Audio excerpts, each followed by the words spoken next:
Hey, this is John, and this is a test of the Canon RF 24mm f1.8 IS STM macro lens versus the Canon RF 15-35 f2.8L IS USM zoom lens, both on a Canon C70. I'm trying to get a sense of overall image quality, bokeh, focus tracking, various items like that. That's why I'm moving around in the frame here. You can see me going forward and back. The camera is set to face tracking, so it's both cameras are automatically following me as I move around within the frame. What's going to happen now is we're going to jump to the same two clips, but instead of seeing the full frame view, they're going to be cropped to 100%, so you'll be able to better kind of tell sharpness as well as the feel of the out of focus areas. What I'm seeing when I look at this is a couple different things.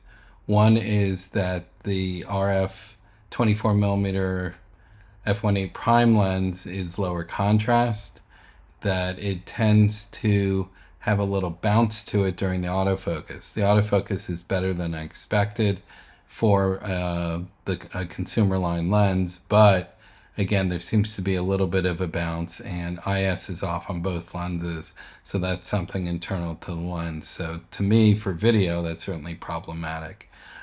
Some people are going to look at this and say, the color looks a little different between the two. And I don't know that it's so much that the color is different, but I think it's just the contrast difference. The RF 15-35 zoom lens is an L lens. It's a higher quality lens, has better contrast overall, and I think the addition of that contrast makes things look a little different.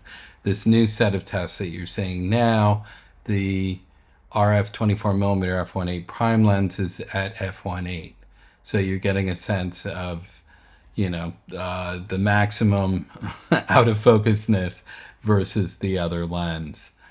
Similar to the first test, I am again seeing a little bit of bounce here in the 24mm prime lens, and that kind of feels like a deal breaker to me.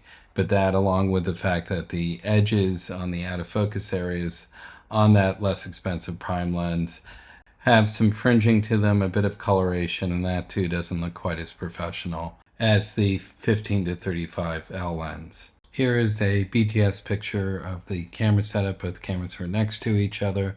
Both were in Clog2 Cinema Gamut, and both use the Canon LUT for conversion. That's it, and thanks for watching.